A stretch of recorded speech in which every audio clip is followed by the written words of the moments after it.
शिवरायांचे गुरु म्हणून ओळख केली जाते। असे देहू गावचे निवासी असणारे भगवान पंढरीश परमात्म्याच्या हृदयाचा प्राणी जीवन असणारे श्रीमंत श्री संत जगद्वंदनीय तुकाराम महाराजांचा अभंग सेवेकरता निवडला विठ्ठल।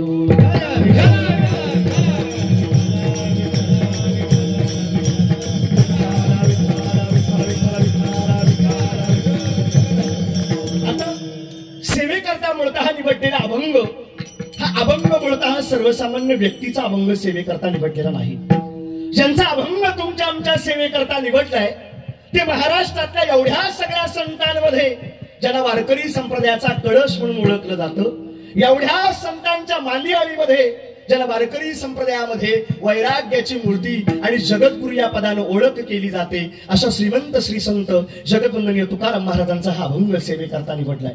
पण निवडलेल्या अभंगाच्या दृष्टिकोनातून थोडासा विचार किंवा थोडासा अपरिहार पाहण्याच्या पूर्वी ज्यांचा अभंग तुमच्या आमच्या सेवेकरता निवडलाय ते वारकरी संप्रदायातलं सर्वसामान्य पद नाही तर जगद्गुरु पदाचे मानकरी असणारे श्रीमंत तुकाराम महाराज आहेत। या वारकरी संप्रदायामध्ये सगळे अभ्यास करणारी तुम्ही सगळी जाणकार मंडळी आहात। वारकरी संप्रदायामध्ये या वाचकाच्या भूमिकेतनं वारकरी संप्रदायामध्ये 3च जगद्गुरु झाले, अजून 4था जगद्गुरु धर्म सिद्धांतात कोणाच्या वाट्याला जन्माला आला नाही।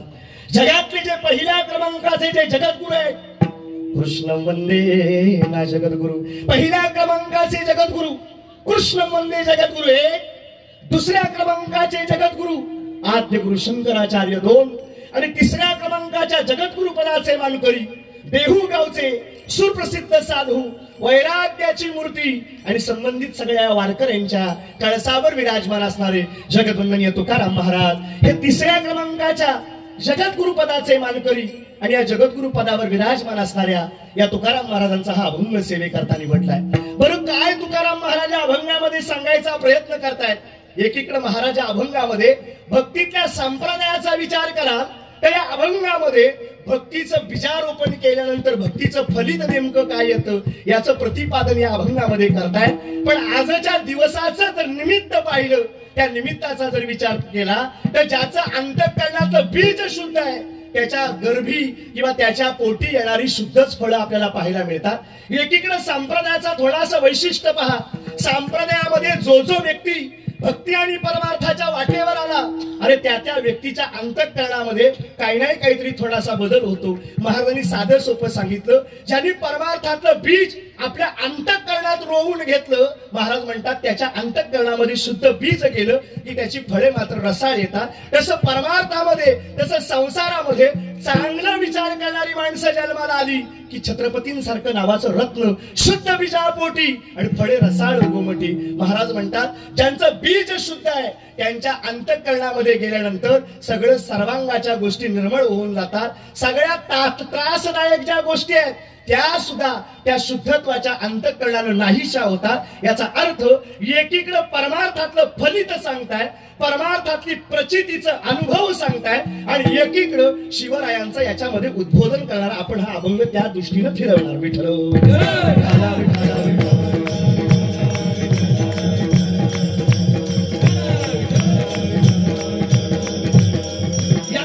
या सह्याद्रीच्या निसर्गरम्य परिसरामध्ये या वाशिष्ठीच्या तीरावर हे वसलेलं आणि भगवती आई करंजेश्वरीच्या श्रीदेव सोमेश्वराच्या सानिध्यामध्ये हे असणारं शिवरायांचं असणार हे गड किल्ले गोविंद, या गोविंद गडावरती असणारं आजचा निमित्त म्हणजे काही कारण मला वाटतं सांगण्या इतका समाज आता अज्ञान राहिला नाही। आज ज्या निमित्ताने हे कीर्तन आहे आज सगळ्यात जगाच्या असणाऱ्या पोशिंद्याची म्हणजे छत्रपतींच्या असणाऱ्या जयंतीचं निमित्त आणि त्या जयंतीच्या निमित्तानं श्री राजे प्रतिष्ठान गोवळकोट चिपळूण या प्रतिष्ठानाच्या वतीनं सारावादी पद्धतीचा चालत आलेला हा शिवजयंतीचा महोत्सव आणि या शिवजयंतीच्या महोत्सवाच्या निमित्तानं ही कीर्तनरूपी सेवा माझ्यासारख्या अल्पज्ञानी व्यक्तीच्या खात्यात संबंधित प्रतिष्ठानाचे अध्यक्ष आमचे राहुल दादा असतील त्यांच्या संवादात्मक क्रियेनं आणि संपूर्ण माझ्या गोळकोटाच्या असणाऱ्या सानिध्यानं ही सेवा माझ्यासारख्या अल्पज्ञानी व्यक्तीच्या खात्यात आली। मी संबंधितांच्या मचारणावर दंडवत घालतो आणि कीर्तनाला आरंभ करतो। विठ्ठला विठ्ठला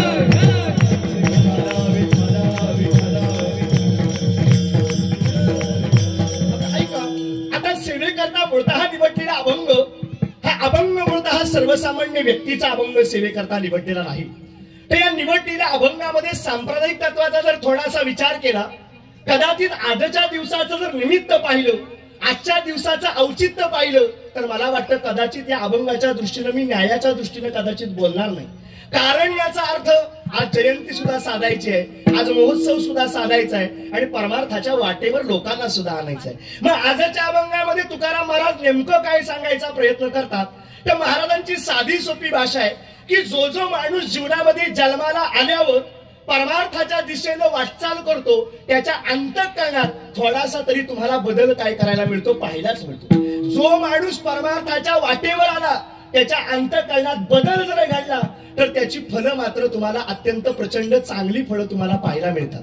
पण ज्याला चांगला मार्गच मिळाला नाही, त्यांनी कितीही प्रयत्न केला तरी त्याच्या वैखरीतनं चांगल्या गोष्टीचं उद्बोधन होणारच नाही. याचा अर्थ तुम्हाला साधा सांगतो, माणसाला कोणाच्या संगतीत, ज्याच्या संगतीत आहे त्याचं जसं फलित त्याच्यावर उमटतं, तसं संत तुकाराम महाराज सांगतात की परमार्थाच्या वाटेवर आलेला जो साधक आहे किंवा जो भक्त आहे, माळकरी नाही म्हणता, परमार्थाच्या वाटेवर आलेला जो साधक आहे, त्या साधकाच्या अंतःकरणामध्ये परमार्थातली फलश्रुती एकदा रुजायला लागली ना, की त्याची बीज मात्र तुम्हाला काय करायला मिळतात, चांगलीच काय करायला मिळतात, पाहायला मिळतात.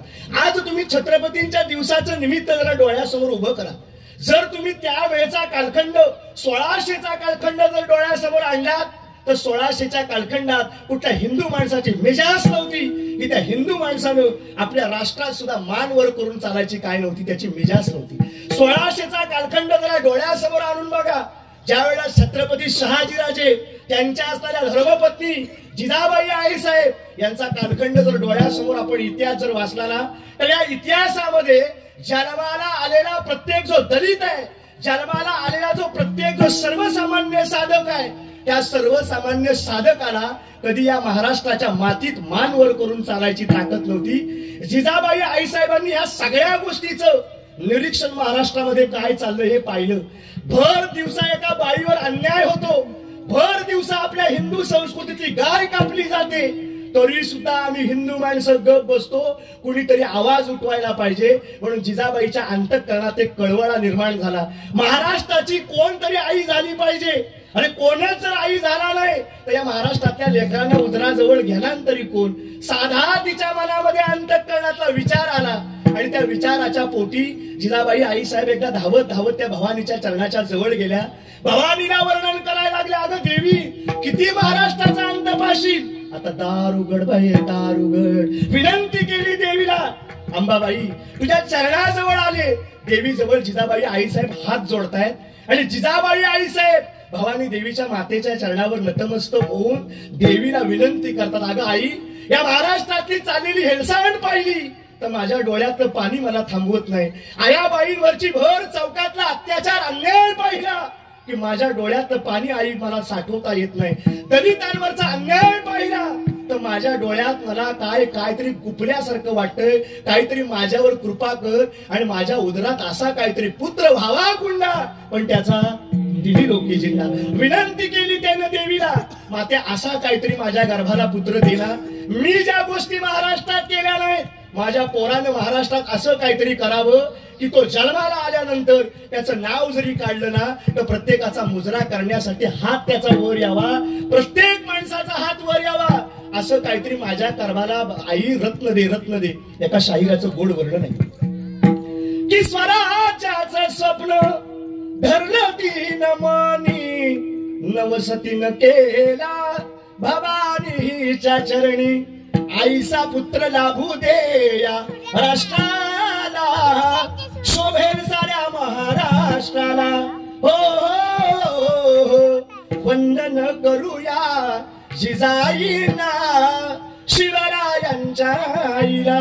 खरं जर पहिलं वंदन जर कोणाला करायचं असेल तर महाराज म्हणतात पहिलं वंदन त्या खरं तर जिजाबाईला केलं पाहिजे. त्या जिजाबाई देवाच्या समोर गेल्या आणि देवाला वर्णन केलं, देवा असा काहीतरी माझ्या गर्भाला पुत्र दे की जो सगळ्या महाराष्ट्राची शान वाढवेल. असा काहीतरी पुत्र माझ्या गर्भाला दे जो महाराष्ट्रात आल्यावर महाराष्ट्रातल्या सगळ्या होणाऱ्या अघटित गोष्टी त्याच्या सानिध्यामुळे काय करतील, थांबतील. आई असा पुत्र माझ्या गर्भाला दे. अहो पुत्र गर्भाला येण्यासाठी सुद्धा पूर्व पुण्य तसं लागतं, त्याशिवाय अशी मुलं जन्माला येत नाही. कुळी कन्या पुत्र होतील सात्विक, पण जयाचा हरिक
सुद्धा आई वडिलांचं पुण्य बहुत लागतं, त्याशिवाय अशी कुलवान मुलं घरात जन्माला येत नाही. तुकाराम महाराजांचं प्रमाण मिळालं.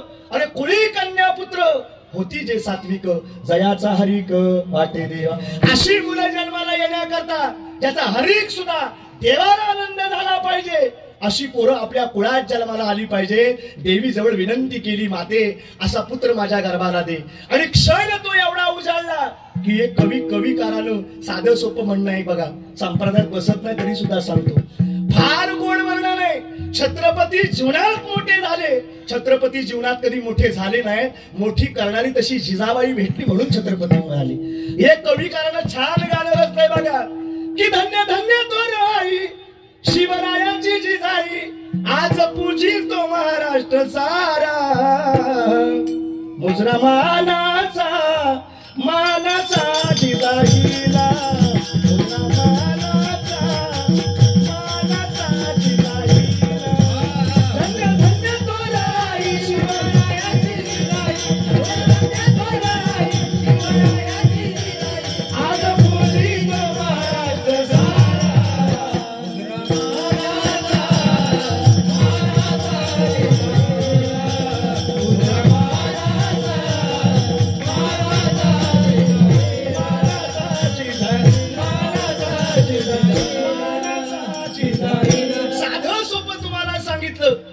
गोड कविकाराला वर्णन करून सांगितलंय.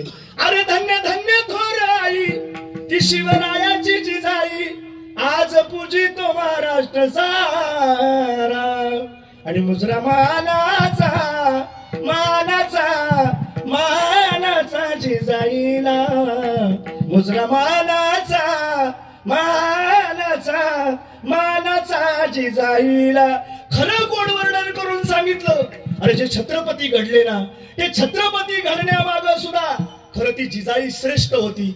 आजही महाराष्ट्रामध्ये काही लोक गडागड किल्ल्यांवर गेले, रस्त्याने जर रॅली काढली ना तर काही माणसं आजही जोर जोर जोर जोरात वरडायला सांगतात, अरे राज तुम्ही पुन्हा जन्माला या, राज पुन्हा जन्माला या. अरे राज जन्माला यायची गरजच नाही. राजांचे विचार जरी जपले ना तरी महाराष्ट्राला कोणाला तारायची गरजच उरणार नाही. एवढं अहो साधं सोपं एक वाक्य सांगतो ऐका.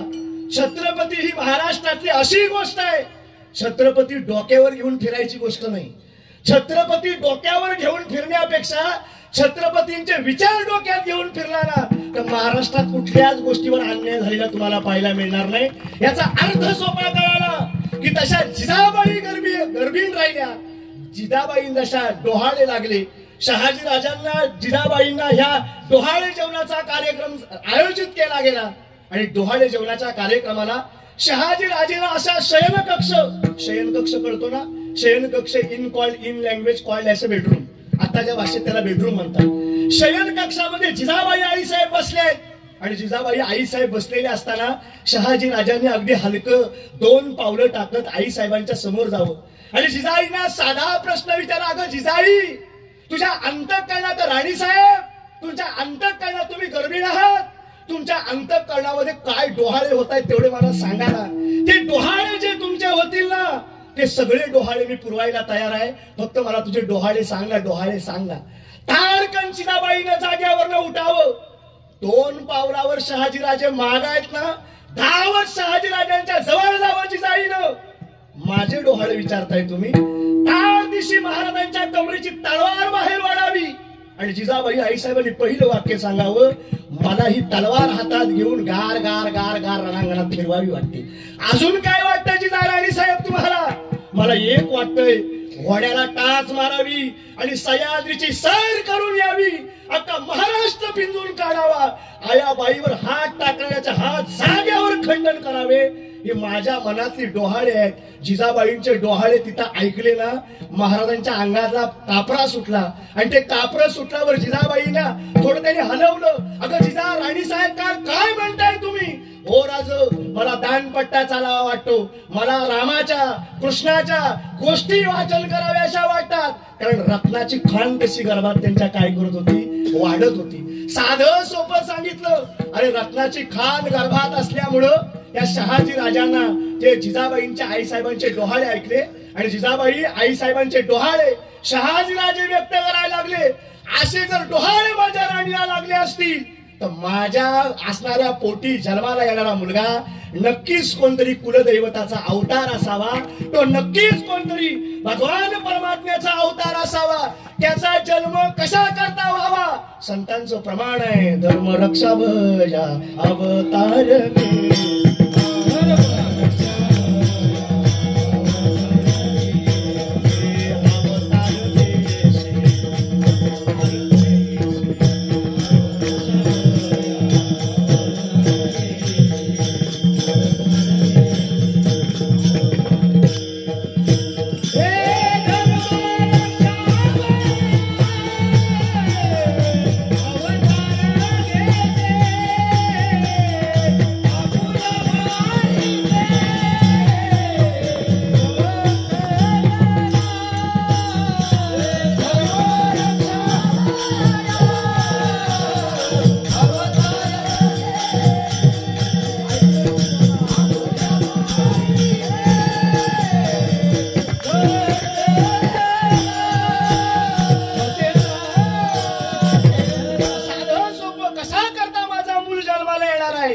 धर्म रक्षावया अवतार घेशे.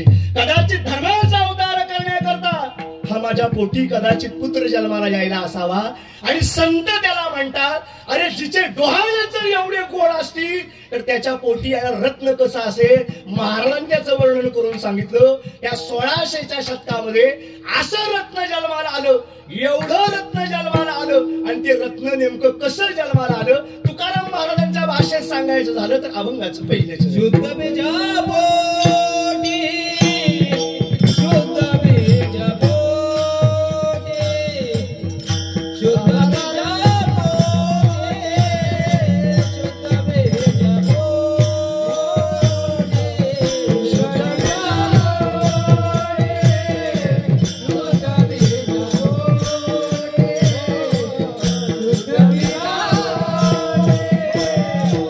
बीजा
करणारा पुत्र नेमका कसा असेल. संतांचं प्रमाण त्याला आपण जोडलं. संत तुकाराम महाराजांचं प्रमाण जुळालं की शुद्ध बीजा पोटी आणि फळे रसाळ गोमटी. संतांच्या बाबतीतले तुकाराम महाराजांना एवढंच सांगायचं आहे की बाबा जिथे चांगले विचार जन्म घेतात तिथं वाईट विचारांचा थारा कधी उडत नाही. कितीही वाईट विचार असू द्या पण अंतःकरणात चांगल्या विचाराची पेरण जर तुम्ही आयुष्यभर केलीत ना तर जीवनामध्ये तुम्हाला कधी वाईट गोष्टी तुमच्या समोर येणार देखील नाही. एक वाक्य लक्षात ठेवा. भलेही किती असत्याच्या गोष्टी असू द्या, भलेही किती अधर्माच्या गोष्टी असू द्या, पण या धर्म सिद्धांताचा नियम असा आहे की नेहमी विजय हा कोणाचा होतो? धर्माचाच होतो. यदा यदाही धर्मस्य, कितीही धर्मावर ग्लानी येऊ द्या, अरे धर्मावर ग्लानी आली तर त्याचं रक्षण करण्याकरता काय काय अवतार पुरुष या जगामध्ये जन्माला येतातच. आणि त्यातलाच एक अवतार म्हणजे आपले श्रीमंत श्री संत छत्रपती शिवाजी महाराज यांचा अवतार या भूतलावर झाला. आणि या भूतलावर अवतार झाल्यानंतर पहिल्यांदा या भूतलावर सगळे अन्याय काय करायची सुरुवात झाली, थांबवायची सुरुवात झाली. एकीकडे संत सांगतात की विचाराची संधारणा अशी ठेवा, एकीकडे संत सांगतात की तुम्ही परमार्थाच्या वाटेवर असं काहीतरी पाऊल टाकाला की लोक तुम्हाला तो हयातीभर लक्षात ठेवतील, असं काहीतरी काम करा. अहो किती वर्ष लागला याला काडीची किंमत नाही. 90 वर्ष लागलास, काडीची त्याला किंमत नाही.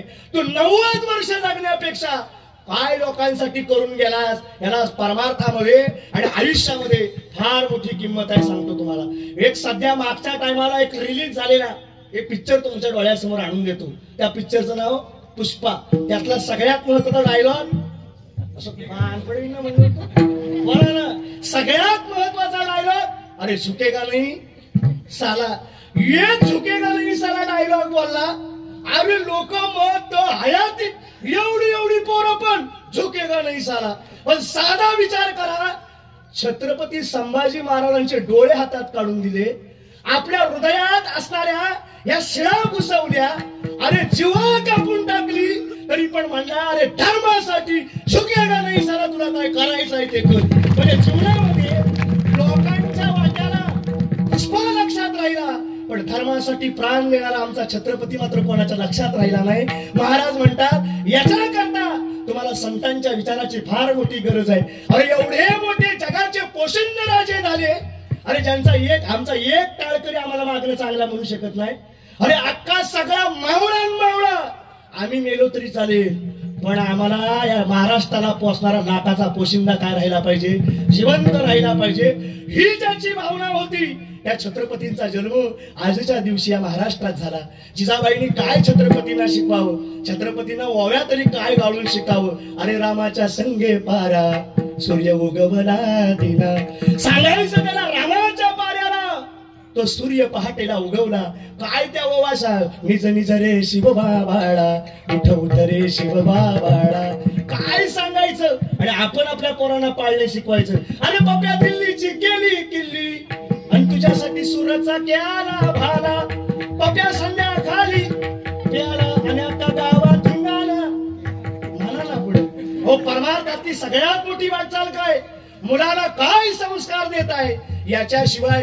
आजही आपल्या छत्रपती दळलाय ना, आजही आपल्या छत्रपती दळलाय, फक्त त्या छत्रपतीला बाहेर काढणारी जिजा आजपर्यंत संस्कार देत नाही. म्हणून माझं राज आजही जन्माला येत नाही. अहो राज, तुम्ही जन्माला नाही आलात तरी चालेल, पण तुमचे विचार आजही 400 वर्ष होऊन गेली, पण तुमच्या विचाराचा आज एक एक एक एक एक नवीन माणूस आज जन्माला येतोय. पूर्वीचा कालखंड आठवा, हाच गोविंदगडाचा इतिहास आठवा. काय गोविंदगडाचा इतिहास, पण याच गोविंदगडावर किती महाराष्ट्रातले शिवबा जन्माला आले, ज्यांनी येऊन गोविंदगडाचा कायापालट बदलवला. आणखीन काही छत्रपती यायची गरज आहे. अहो ज्यांनी गोविंद, साधं सांगतो, मी वयाच्या 9 वर्षापासून या गोलकोट गावात हजेरी आहे. 9 वर्षापासून आमचा पूर्वज आजा पंजा आमचे जे आले, 9 वर्षांनी होतो तेव्हापासून इथं देव वरून खाली कर्जाय वर चढली. इथं वरती आमच्या माणसांनी नारळ दिला रेडजायला, की आमची माणसं आपापल्या गावाला गेली. त्यावेळेचा गड आजही माझ्या डोळ्यासमोर आठवतोय.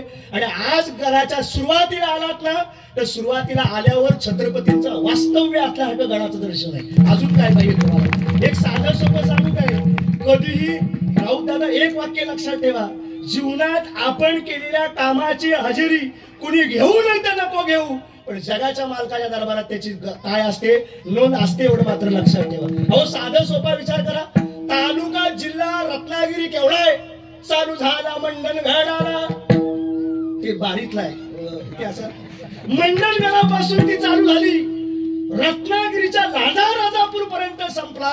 पण एवढ्या तालुक्यात आमच्याच राधे प्रतिष्ठानला सह्याद्री पुरस्कार मिळतो ना, ही अभिमानाची गोष्ट नाही आमच्या. अरे काहीतरी केल्याशिवाय तुमच्या वाट्याला कोण रिकाम तुम्हाला द्यायला बसले नाही. जगाचा नियम आहे, तुम्ही देताय घेताय तोवर आपलं म्हणतील, पण काही सुद्धा न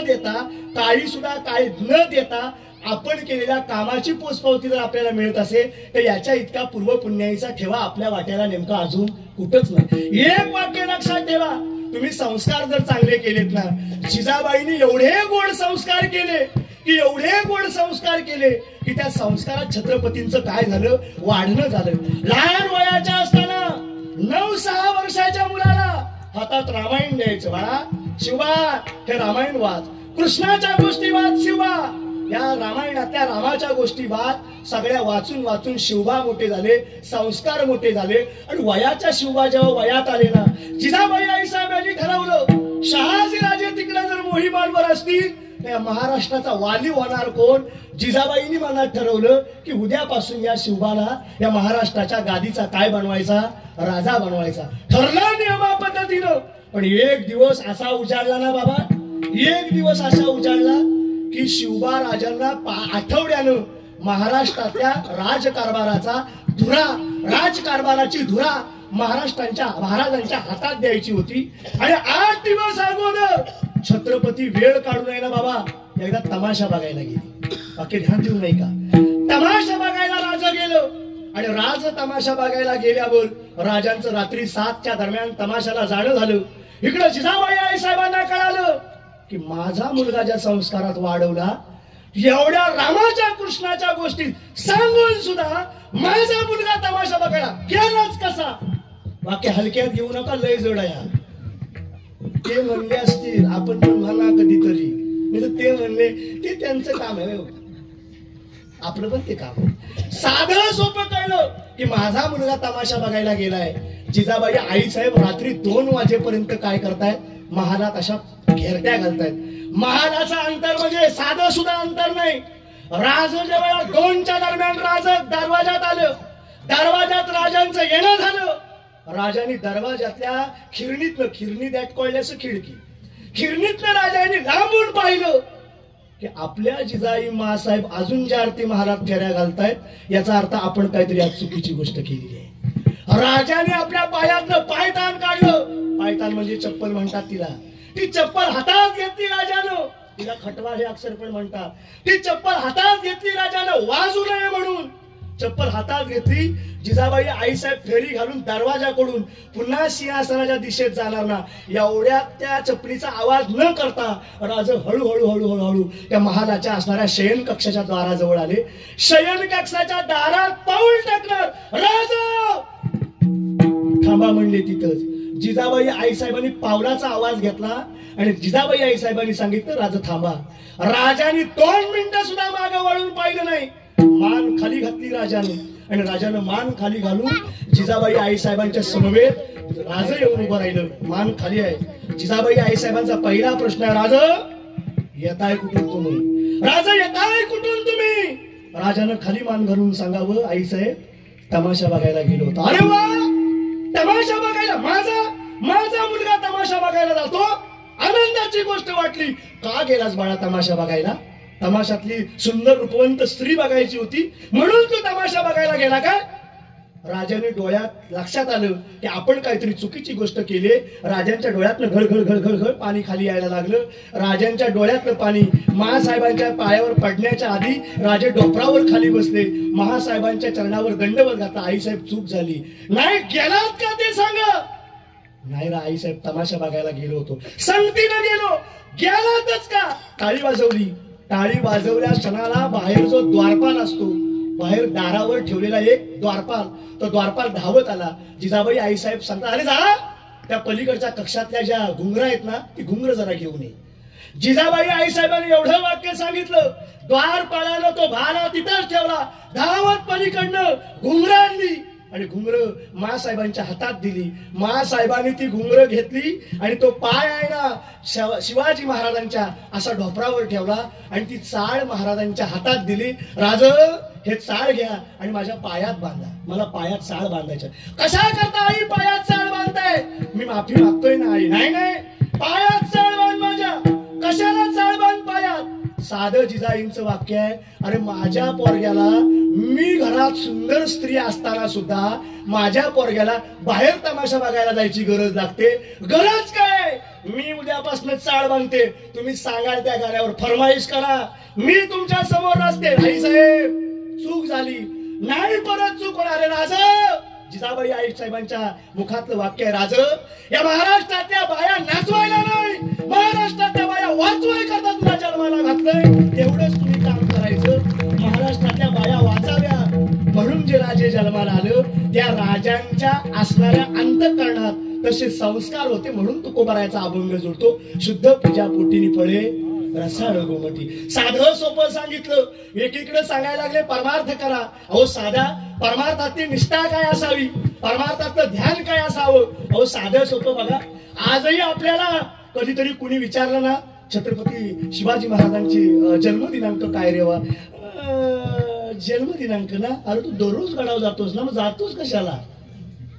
जन्मदिनांक काय माहित नाही दादा. त्यांच्या आईचं नाव काय माहित नाही दादा. त्यांच्या वडिलांचं नाव काय माहित नाही दादा. अरे ज्याच्या महाराष्ट्राच्या असणाऱ्या पोशिंद्याच्या राष्ट्रात आपण राहतो, त्याची एक खडानखडा आपल्याला माहिती असली पाहिजे. अहो साधं सांगतो, ज्याला राजाची माहिती कळाली, जो राजांच्या विचाराच्या सानिध्यात आला, तो कायमपर्यंत महाराष्ट्राचा झाला. उदाहरण सांगू, रायगडावर जर तुम्ही गेलात ना, एक रायगडावर गेलेल्या वाघ्या नावाच्या कुत्र्यानं छत्रपतींचा संघ पत्करला. आजही रायगडावर त्या वाघ्या नावाच्या कुत्र्याच्या समाधीचं दर्शन घ्यावं लागतं. माणसांसारखं, अरे जीवासारख्या, जीवातल्या सगळ्या साध्या जीवाला जवळ घेतलं तर त्याला स्थान प्राप्त होतं. अरे आपण जर छत्रपती शिवाजी महाराज, छत्रपती संभाजी महाराज यांचे विचार जर आपण डोक्यात घेतले तर आपल्याला देखील लोक दंडवत घातल्याशिवाय, आपली समाधी नको बांधू दे, पण आपल्याला सुद्धा लोक दंडवत घातल्याशिवाय राहणार नाहीत ना. मग यासाठी नेमकं काय करावं? तर नेमकं छत्रपतींच्या विचाराच्या अधीन चालावं. इकडं जिजाबाई आईसाहेबांनी तयारी केली की आपल्या बाळाला, आपल्या शिवबाला, आपल्या राजाला या महाराष्ट्राचा राजा बनवायचा. गोड कवितेकाराचं एक वर्णन आहे. महाराज म्हणतात, ते छत्रपतींचा राज्यकारभार ज्या वेळा चालू झाला ना, त्याचं वर्णन आहे, आइये महाराज पधारे.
काय त्या लिखाण करण्याचं गोड वर्णन आहे की आइये महाराज पधारी, विराजिये पधारिये.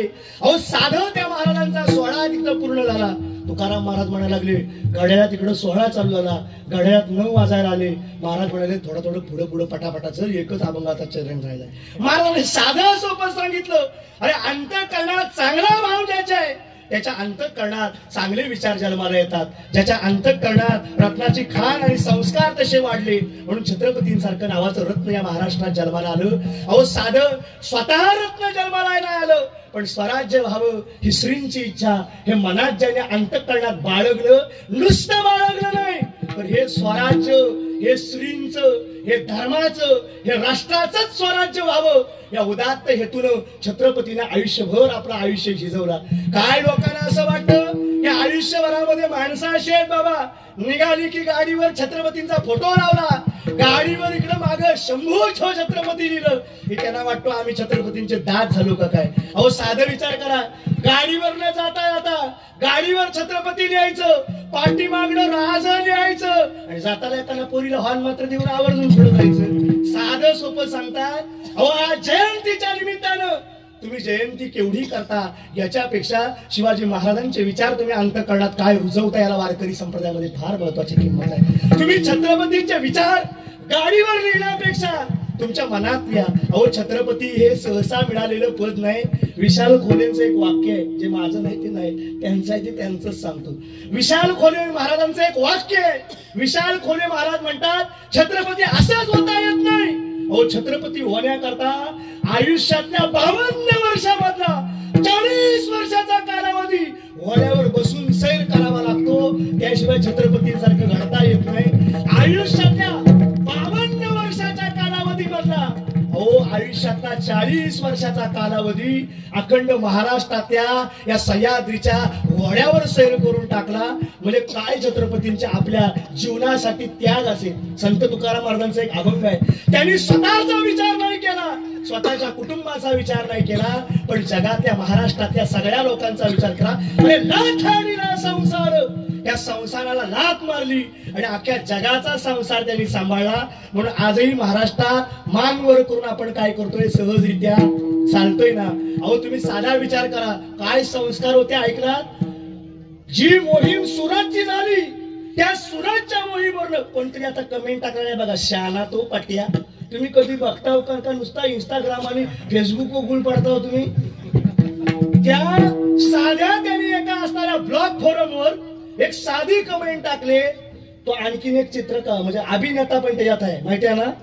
नाही आम्ही महाराष्ट्रातले गप नाही तर कसा वाजवी टीव्हीला बातमी म्हणजे बातमी नावाचा प्रकार आपण काय कधी उघडायचा नाही. मला म्हणजे तोंडावर म्हणून नाही. अहो साधं एक महाराष्ट्रातल्या जी सुरतची मोहीम झाली, त्या सुसंस्कार काय असतात बघा. सुरतच्या मोहीम मधनं एका मावळ्यानं सगळे आणलेली जी मोहिमेतनं आणलेलं जे जे होतं स्वराज्यासाठी ते सगळं समोर दरबारामध्ये पेश केलं गेलं. त्याचा हिशोब तक्ता लिहिला गेला आणि एका मावळ्यानं सांगितलं, राज तुमच्यासाठी मी एक काहीतरी खास गोष्ट आणली. मग द्या ना इथं. नाही एकांतामध्ये द्यावीशी वाटते. काय आणलंय तुम्ही, काय. नाही इथंच आण. इथं नाही राज, एकांतात दे. मला इथं देणार असाल तर द्या, नाही एकांतातली गोष्टी आम्ही स्वीकारत नाही. राजांचं एवढं वाक्य ऐकलं आणि त्या कल्याणच्या सुभेदाराला समोर काय केलं, त्या सुनेला काय केलं, उभं केलं. कल्याणच्या सुभेदाराची सून पुढ्यात उभी राहिली. सून उभी राहिल्या छत्रपतींच्या चेहऱ्यावरचा आनंद आणि छत्रपतींच्या चेहऱ्यावरचा उत्साह. ताडकन महाराज जागेवर उभे राहिले. 32 मनाच्या सोन्याच्या सिंहासनाचा मालक एका कल्याणच्या सुभेदाराच्या सुनेकरता जागेवर उभं राहिले आणि महाराजांच्या मुखातलं साधं वाक्य आहे, कोणाला आणलंस हिला. अरे महाराज म्हणायला लागले, अशीच आमची आई सुंदर असती तर आम्ही बी सुंदर झालो असतो. वदले शिवछत्रपती. अरे हिच्यासारखी माझी आई असती तर आम्ही पण हिच्यासारखे सुंदर दिसलो असतो. काय विचाराची संज्ञा नाही, काय जीवनामध्ये अंतःकरणात शुद्ध बीज आहे आणि त्या बीजासाठी एवढा राजा महाराष्ट्रासाठी जन्माला आला, या महाराष्ट्राच्या मातीसाठी जन्माला आला. नुसता जन्माला आला नाही तर त्यांनी मुखामधनं काय काय अशा गोष्टी बोलल्या, त्या एका वाक्यासाठी अख्ख्या महाराष्ट्रातल्या सगळ्या मावळ्यांनी आपल्या जीवाच्या रक्ताचं पाणी करावं. एका वाक्यासाठी कशामुळे आल्या तर अंतःकरणात शुद्ध बीज आलं. त्या बीजामुळं वैखरी कशी झाली, अभंगाचं दुसरं चरण.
एकाच्या वक्तव्यात एवढी ताकद होती की त्या एका वक्तव्यासाठी अरे प्रत्येक माणूस आपल्या जीवाचा विचार करत नव्हता.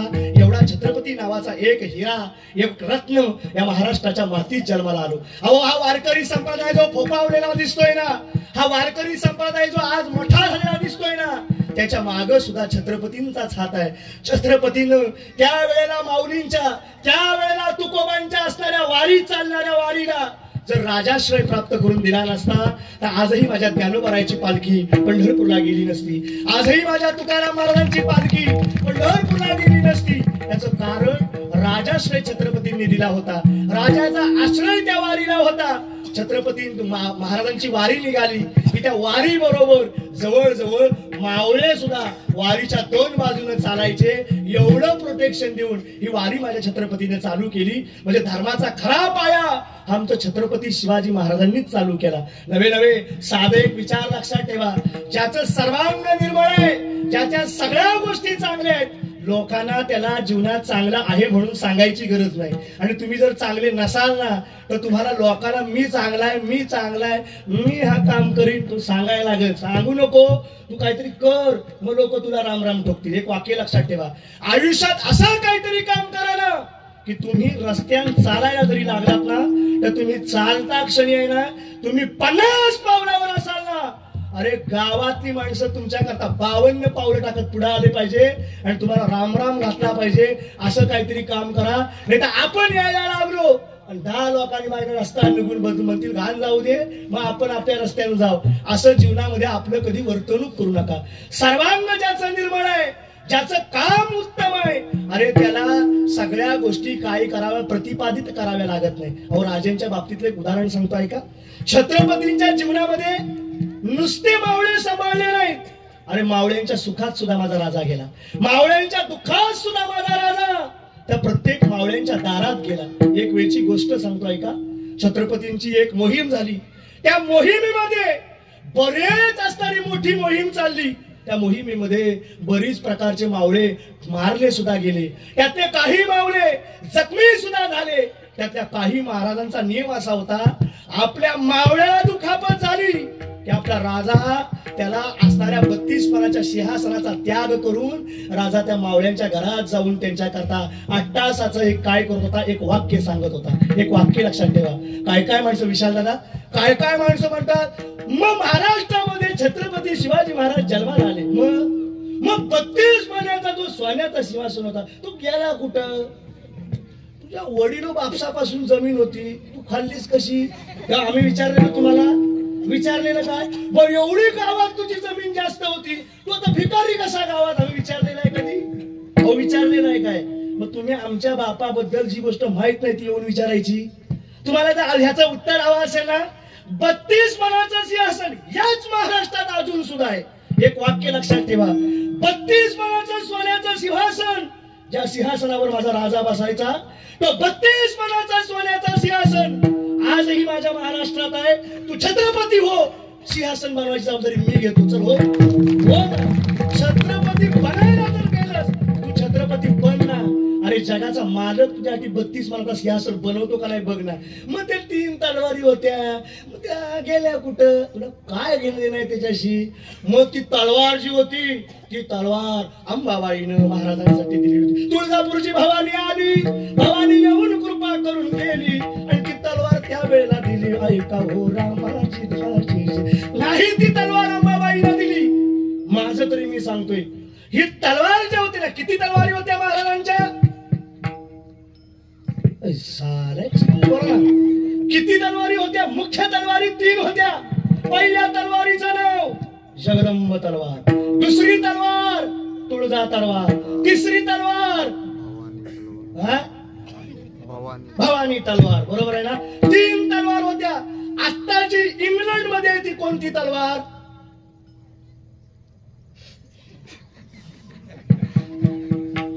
पटकन भावकीला बोलून एवढे विषय लगेच करून टाकतो. बोला ना. हो, इंग्लंड मध्ये आहे ना ती जगदंब नावाची तलवार आहे. ती इंग्लंड मध्ये वास्तव्य करते. महाराजांचं साधं सोपं ती एक जी तलवार दिलेली आहे, ती तुळजा नावाची तलवार तुळजा भवानीने नाही, तिच्या आशीर्वादाने ती घेतलेली आहे, म्हणून तिचं नाव तुळजा ठेवलेलं आहे. आईनं जसा सगळ्यांचा मर्दनाचा कर्दनाचा काय केला आणि ती तलवार नाही, ती तुळजा आई जशी त्या राक्षसांकरता जशी मर्दनी काळ मर्दिनी झाली, तशी ती तलवार सुद्धा या सैतानाची मुंडी उडवण्याकरता मर्दिनी व्हावी म्हणून तलवारीचं नाव तुळजा ठेवलं. ओट तुळजा काढली म्यानामधून तलवार. मला माहिती वाजवणार नाही म्हणून मी थांबलो इथे. ती तलवार म्यानामधून काढली ना की अगं तुळजा कर घात आणि तिच्यावर घात केला जायचा. तिचं नाव तुळजा नावाची तलवार होती. ती तुळजा नावाची तलवार पोर्तुगीजांकडून महाराजांनी दान पैसे देऊन विकत घेतली होती आणि तिला नाव तुळजा ठेवलं होतं. ती आशीर्वाद तुळजा भवानीच्या त्या एकूण 3 तलवारी महाराजांच्या होत्या. महाराजांनी साधं सोपं, महाराजांचा एक मावळा, या मुद्द्यावर होतो आपण. महाराजांचा एक मावळा संपलं. काही घड्याळाकडे बघू नको. मग थोडासा राग येतोय ना घड्याळाकडे बघितल्यावर. तमाशाला गेल्यावर तुम्ही घड्याळ बघताव काय कधी? वर 100 रुपये देता, होऊन द्या अजून एकदा. तेव्हा ना तुम्ही काय म्हणत, तेव्हा आम्ही म्हणलेला बाबा काय 100 रुपये देतो, कशाला देतो, उभं राहून का होईना पण ऐक कीर्तन तू. महाराजांचं साधं सोपं म्हण. अहो माणसं बघायला जिथं अवगुण आहे ना, ह्या पायात आहे ना, ह्या पायात हे खड, हे डोपरात म्हणतात त्याला, ह्या डोपरात खडा रेमाटला ना अर्धा तरी तो जाग्यावर हलत नाही. पण इथं कीर्तन म्हणून कळत नाही काय महाराजांना. 9 वाजून 16 मिनिटं झाली, कसं काय चालणार महाराज? तू महाराष्ट्रात जन्माला, ही आमच्या महाराष्ट्रातली काशी आहे सगळ्यात. साधं सोपं विचार आहे का? महाराजांचा एक मावळा आजारी पडला. सर्वांग काय असं बघा, सर्वांच्या हितासाठी 32 मनाच्या सिंहासनाचा त्याग करून राज त्या मावळ्याला बघायला जाणार. एक असणारा महाराजांचा सेवक, दवंडी पिटवणारा एक सेवक, तो दवंडी पिटवत तिथपर्यंत गेला की राजा या गावात त्यांचं आगमन होणार आहे. आणि राजा या गावात येता या मावळ्याच्या घरात जाणार आहे. मावळ्याच्या पत्नीनं ती गोष्ट ऐकली. या आपला राजा आपल्या घरात यायला निघालाय. राजा घरात येणार आहे. धावत गेली, आपल्या सासूला बातमी सांगितली. नवऱ्याचा एक पाय तुटलाय, एक हात तुटलाय. आणि त्या हात तुटलेला असताना झोपलेल्या अवस्थेमध्ये तो मावळा त्या अंथरुणावर खेळलेला आहे. इकडं रक्त, त्यावर डॉक्टर बिक्टर टाका बिका प्रकार काय नाही, ओनली कापून डायरेक्ट. मग त्याला काय पर्याय नाही, डायरेक्ट औषधं लावायची, जुनी पारंपरिक औषधं. रक्ताचा ओझर अजून चालू आहे आणि त्याला बातमी कळाली की आपला राजा आपल्याला भेटण्याकरता आपल्या दारात येतोय. बायकोनं काय करावं असेल, घरात ती श्रीमंती नाही, घरात पैसा नाही. अहो त्याच्या बायकोनं घरात जेवढ्या गोदड्या होत्या ना तेवढ्या गोदड्या महाराजांना येतायत म्हणून आपल्या वाटेला जिथे इथं धूळ दिसते, जिथे इथं माती दिसते ना, त्या मातीवर आपल्या घरात त्या गोदड्यांची घडी घातली आणि ती घडी पाय घडी म्हणून महाराजांच्या आगमनासाठी घरात जिथं नवरा आजारी आहे त्या नवरा आजारी असणाऱ्या बिछाणापर्यंत ती आणली. माझ्या राजाच्या पायाला, माझा राजा घर आहे वाटल्यावर लांब अंतरावर चप्पल काढेल.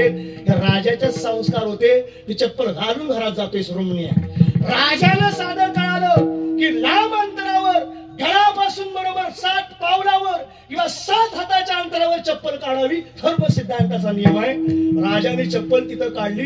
गोधड्यांच्या पाय घड्यावरनं राजा चालत दारात आलं. राजांच्या ओवाळणी करता त्या पत्नीने हातात ताट घ्यावा, औक्षण राजांना करावं आणि औक्षणाच्या वेळेला आपल्या डोळ्यातलं पाणी त्या औक्षणाच्या ताटात पडावं आणि राजांचं औक्षण झाल्यानंतर राजाला त्या पत्नीनं वाक्य म्हणावं, राज तुमच्यासाठी तुम्ही येणार, आमची एवढी परिस्थिती नाही राज की तुम्ही येणार, आमच्याकडे एवढे पैसे नाहीत की तुम्ही येणार म्हणून आम्ही फुलाच्या पायघड्या टाकू शकत नाही, पण माझ्या गरीबाच्या घरच्या गोधड्या ज्या तुम्ही हातरल्यात ना राज, त्या तुम्ही पायघड्या समजा आणि माझ्या घरात या. राजाने त्या पायघड्यावरनं औक्षणाच्या ठिकाणावरनं राज त्या असणाऱ्या मावळ्यापर्यंत पोहोचले. मावळ्यानं राजाला पाहिल्यावर मावळ्याच्या अंगाची करकाम झाली. मावळ्यानं धड धड धड असा जोर जोरात मावळ्यानं लढायला सुरुवात केली. राजा केवढा हंबरडा पडला. राजाने त्याच्या मस्तकावरनं हात फिरवावा. का बाळगतोस तू? रडण्यामागचं कारण काय? राज तुम्ही माझ्या घरात एवढा जगाचा पोशिंदा, माझ्या महाराष्ट्राचा पोशिंदा माझ्या घरात यावा आणि तो माझ्या घरात माझ्या जवळ येत असताना माझा हात त्याला मुजरा करायला वर येऊ शकत नाही. माझं दुर्भाग्य आहे. माझा हात जाण्यापेक्षा तुम्हाला मुजरा करता येत नसेल, मी जिवंत का राहिलो याचं मला औचित्य वाईट वाटतंय. म्हणून राजे माझ्या डोळ्यात पाणी येतंय. मी तुम्हाला मुजरा घालू शकत नाही म्हणून माझ्या डोळ्यात पाणी येतंय. काय निष्ठा असेल? आधी लगीन म्हणायला लागला राजा कोंडाण्याचं करायचं, मग माझ्या मुलाच्या लग्नाला मी येणार. काय निष्ठा असेल? माझ्या लग्नात, माझ्या मुलाच्या लग्नात मी नसलो तरी चालेल, माझ्या मुलाचं लग्न करण्याकरता माझ्या 32 मनाच्या सिंहासनाचा बाप तिथं हजर आहे ना, मला दुसऱ्या असणाऱ्या कोणाची गरज नाही.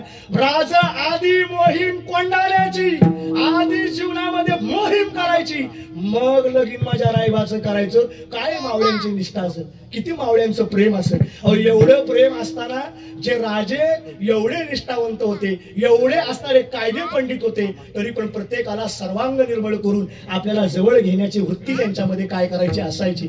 अहो एवढा मोठा जनतेचा राजा छत्रपती शिवाजी महाराज साक्षात जगद्गुरु तुकाराम महाराजांच्या कीर्तनात जाऊन बसायचे. ज्याची आपण जयंती करतो तो राजा माझ्या वारकरी संप्रदायातल्या तुकाराम महाराजांच्या कीर्तनात येऊन बसायचा. मोगलांचा वेळा पडलेला असावा आणि मोगलांच्या वेड्यामध्ये एक कोणतरी धावत यायचा, राजा वेळा पडलाय, वेळा पडलाय, घाबरू नका म्हणायला लागले. तुकाराम महाराजांचा अभंग आहे, तुटो हे शरीर सगळं तुटू दे, पण विठ्ठल नामाचा गजर थांबू नये.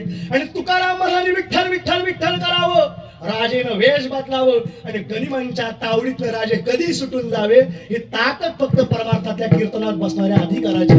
त्यानं राजे कीर्तनात बसलेले असताना तुकाराम महाराजांचं राजेंना उपदेश आहे, आम्हाला पैसे देऊ नका, तुमचे वित्त धन हे ते आम्हाला मूर्ती घ्या रे, माते म्हणायला लागले तुझे पैसे.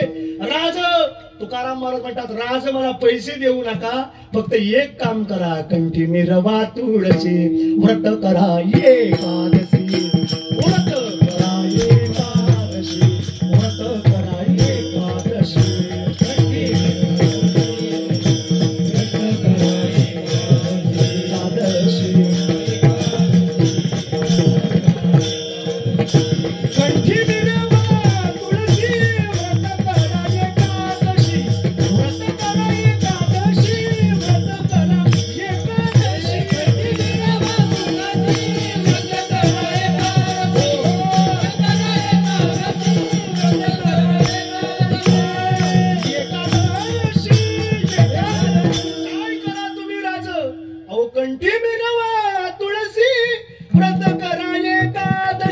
तुम्ही राजा एक करा आमच्यासाठी, कंठामध्ये तुमच्या गळ्यामध्ये पवित्र तुळशीची माळ धारण करा. तुकाराम महाराजांना उपदेश, तुकाराम महाराजांनी राजना केलेलं वाक्य आहे, तुम्ही गळ्यात तुमच्या तुळशीची पवित्र माळ घाला आणि एवढंच करा. आणि पांढरीच्या पांडुरंगाची एकादश धरा आणि काय म्हणा, विठोबा रखुमाई,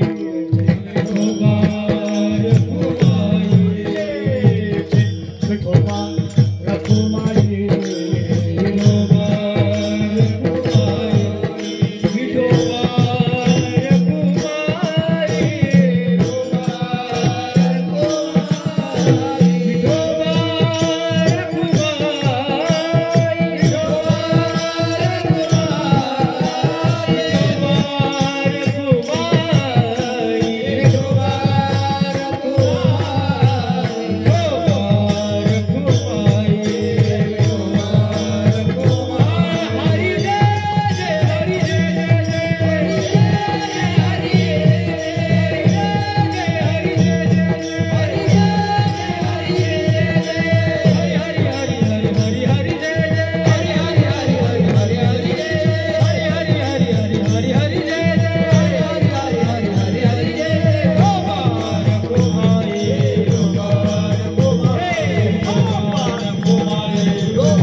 शुद्ध बीजा पोटी फळे रसाळ गोमटी मुखी अमृताची वाणी देह देवाचे कारणी सर्वांग निर्मळ चित्त जैसे गंगाजळ मुखी अमृताची वाणी देह देवाचे कारणी.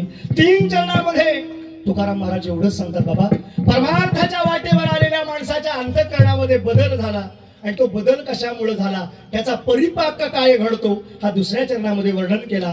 तो कशामुळे घडतो त्या परिपाकाचं परिपक्वत्व काय येतं तर त्या परिपक्वाचं परिपक्वत्व म्हणजे त्याचं सर्वांग निर्मळ बनून जातं आणि चित्त त्याचं निर्मळ आणि गंगेपेक्षा शुद्ध चित्त त्याचं बनून जातं.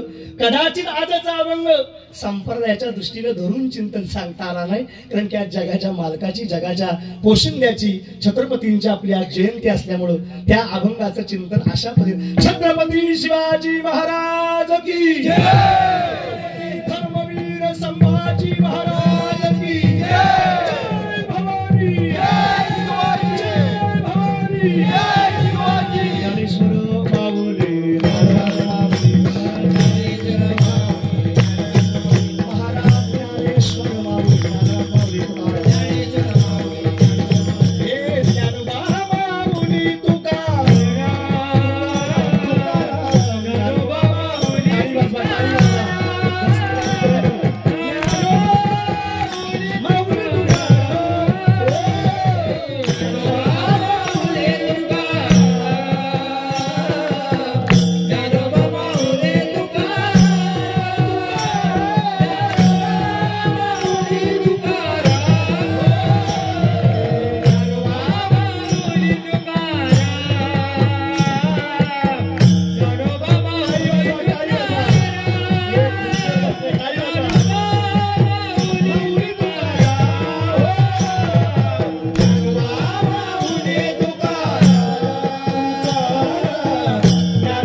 म्हणा तुकाराम तुकाराम तुकाराम हे तुकाराम तुकाराम तुकाराम तुकाराम तुकाराम हे तुकाराम तुकाराम तुकाराम तुकाराम हे तुकाराम तुकाराम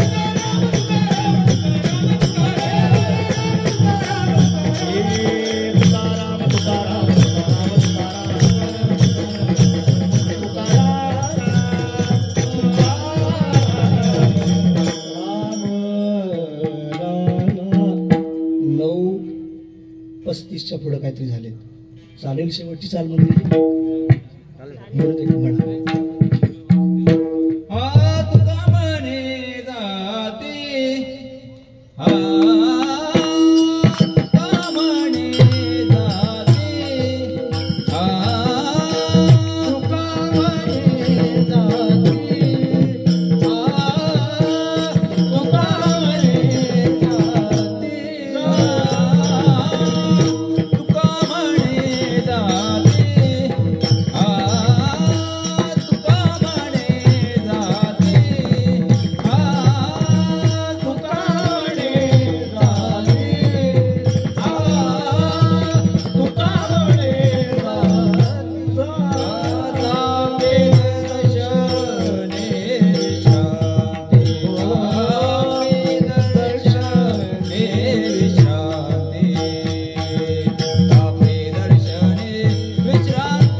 सेवा भगवान परमात्म्याच्या चरणावर समर्पित करण्याच्या पूर्वी कीर्तनाचे उपस्थित विनेकरी असतील त्यांच्या चरणावर दंडवत घालतो।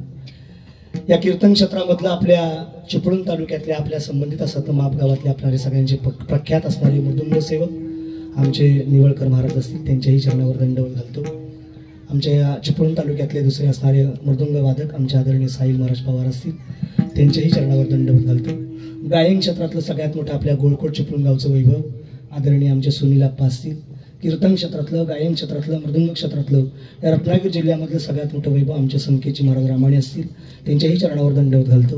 गायन क्षेत्रातलं सगळ्यात मोठं वैभव आमचे सौरभजी महाराज पवार असतील त्यांच्याही चरणावर दंडवत घालतो। कीर्तनाला या ठिकाणी उपस्थित संबंधित आमची सगळी गोळकोट गावाची संबंधित सगळी मंडळी आहेत। खरोखर एकदा या मंडळींसाठी जोरदार टाळ्या वाजवा। एक वाक्य लक्षात ठेवा, हे तुमचं जे गोळकोट गाव आहे ना हे चिपळूण पासून म्हणजे शहरापासून काय लय लांब नाही।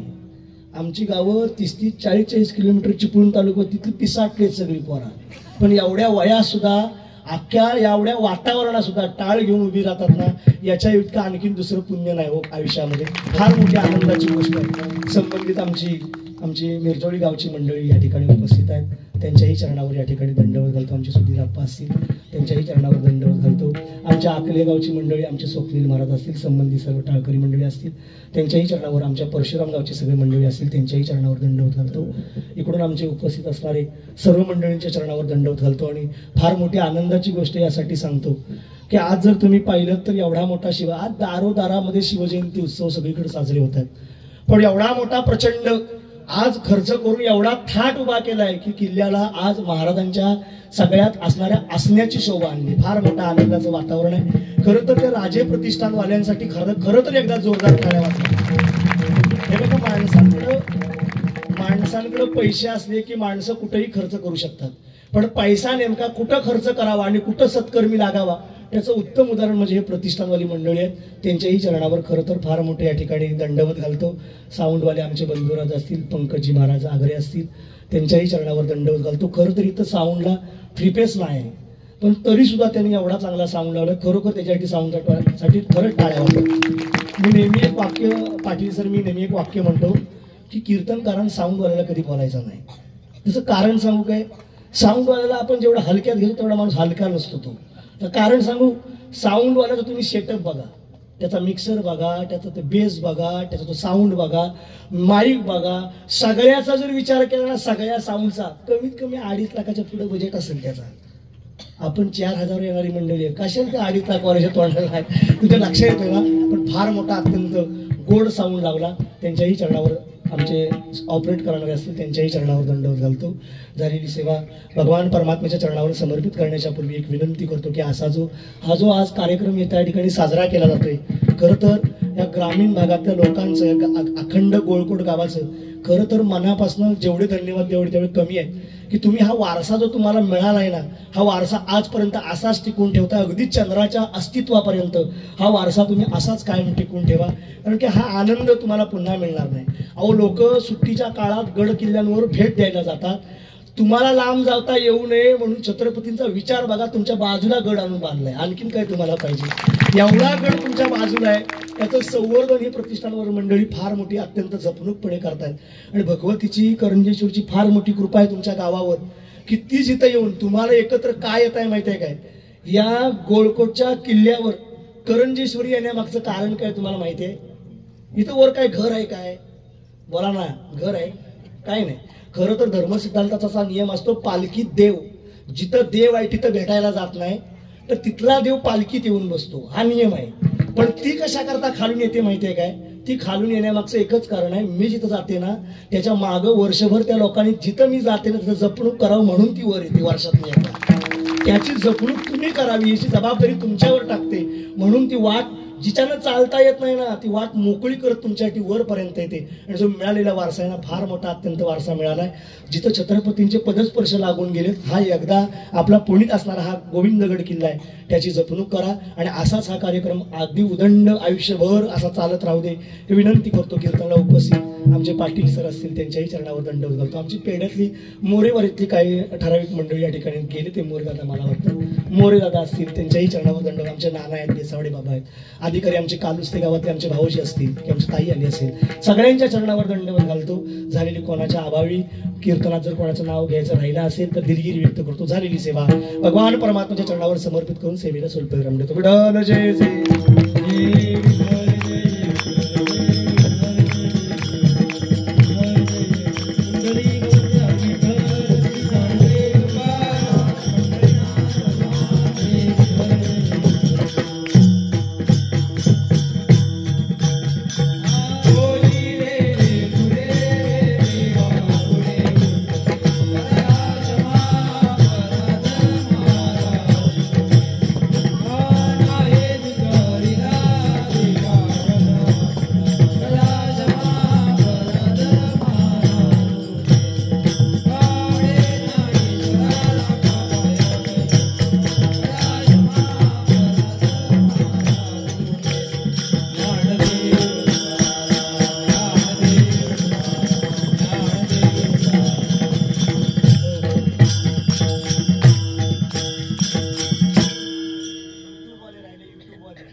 सर्वांना नमस्कार, जय शिवराय. आज चिपळूणचा मानबिंदू असलेला ऐतिहासिक किल्ले गोविंदगडावर राज्य सामाजिक प्रतिष्ठान गोवळकोट आणि गोवळकोट ग्रामस्थ यांच्या वतीनं जो हा शिवजन्मोत्सव सोहळा आपण या ठिकाणी आयोजित केला. आज दिवसभरात सकाळी 7 वाजल्यापासून अनेक कार्यक्रमांची रेलचेल या ठिकाणी चालू आहे आणि आज कार्यक्रमाचा परमोच्च जो बिंदू आहे तो आहे आजचा हा रोहित महाराज आगरे यांचा सुश्राव्य असा हा कीर्तन. आणि या कीर्तनानं आजच्या संपूर्ण सोहळ्याला एक वेगळ्या उंचीवर नेऊन ठेवलं. महाराजांनी आजच्या कीर्तन सेवेसाठी जो अभंग निवडला, शुद्ध बीजापोटी फळ रसाळ गोमटी, जगाचा पोशिंदा असलेला राजा छत्रपती शिवराय हे तर शुद्ध बीजापोटी होतेच, त्याचबरोबर महाराज आपल्यासारखे अनेक रत्न सुद्धा या संपूर्ण महाराष्ट्रामध्ये आपल्या विचारानं आपल्या वाणीनं या समस्त जनतेला आपण प्रबोधन करत आहात, मार्गदर्शन करत आहात.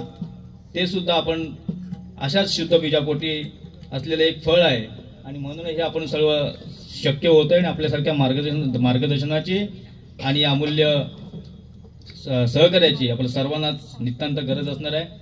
मी या ठिकाणी राज्य सामाजिक प्रतिष्ठानच्या माध्यमातून आणि समस्त गोवळकोट वासियांच्या वतीनं मी आमचे ज्येष्ठ मार्गदर्शक पांडुरंग नाना भैरवकर यांना मी विनंती करेन की आपण महाराजांचा एक यथोचित सन्मान करावा.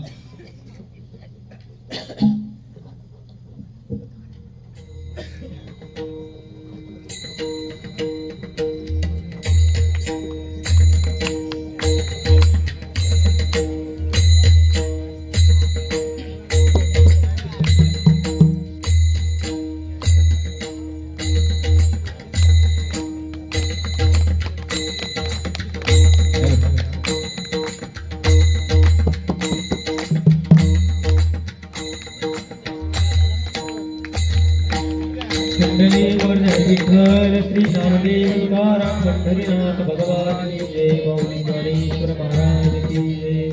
छत्रपती शिवाजी महाराज की जय. वीर संभाजी महाराज की जय. त्याचबरोबर या गोविंदगडावरती आपण जे सजावट पाहत आहे त्या सजावटीसाठी गेले 8 दिवस प्रतिष्ठानचे सर्व शिलेदार या गोविंदगडावरती या सजावटीसाठी अहोरात्र मेहनत घेत होते आणि आज म्हणूनच आपल्यासमोर हा अत्यंत सुंदर असा देखावा आपण सादर करू शकलो. त्यासाठी विशेष मेहनत घेणारे आमचे प्रतिष्ठानचे शिलेदार मी या ठिकाणी सर्वांना विनंती करतो की आपण या ठिकाणी व्यासपीठा ठिकाणी यायचं आहे. मुकुंद बुरटे, संकेत भागडे, प्रसाद हेलवंडे केतन निवाते आणि नरेश खापरे, मी या सर्वांना विनंती करतो की आपण कृपया व्यासपीठाच्या दिशेने यायचं आहे.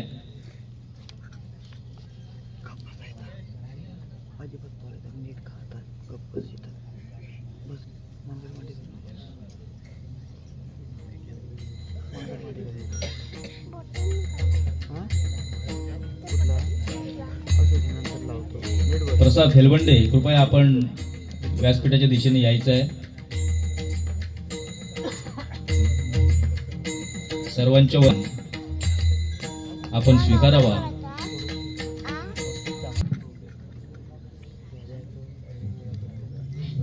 नमस्कार. शिवजन्मोत्सव सोहळ्याला तसेच इतर संवर्धन मोहिमांना आणि इतर उपक्रमांना हातभार लावणाऱ्या सर्वांचे आभार मानण्याचं मी काम करीत आहे. जिल्हाधिकारी कार्यालय रत्नागिरी, उपविभागीय अधिकारी कार्यालय चिपळूण, तहसीलदार कार्यालय चिपळूण, चिपळूण पोलीस स्टेशन, चिपळूण नगर परिषद, महावितरण कार्यालय चिपळूण, श्रीदेव सोमेश्वर श्रीदेवी करंजेश्वरी देवस्थान गोवळकोट, स्वयंभू श्री गणेश मंदिर देवस्थान Govalkot, Lakshmi organics limited Lote, Chandan Mandap decorators proprietor Chandan Agre, Renuka sound system proprietor Uday Jule, Shri Swami Samarth vision proprietor Hrishikesh Burte, Milind projection proprietor Milind Tatkari, Omkar graphics proprietor Omkar Burte, SJ Takle associates proprietor Saurabh Takle, Chiplun Sangameshwar Vidhankot, Shri Swami Samarth transport Akshay Jagoshte, Ketkar arts proprietor Santosh Ketkar, Shri Datta agency proprietor Vasant Udek sir, Joglekar गादी कारखाना प्रोप्रायटर अमोल जोगळेकर सर, ताजा बाजार proprietor Shri Sudhir Shinde, TWJ associates private limited, Shri Aniket Salvi, Tushar Redij, Sanket Shinde, Sameer Shinde, Vidya Kopatkar, Ashish Khatu, Prakash उर्फ बापू काणे, अरविंद भागडे, जीवन बांद्रे, मोहन मिरगल,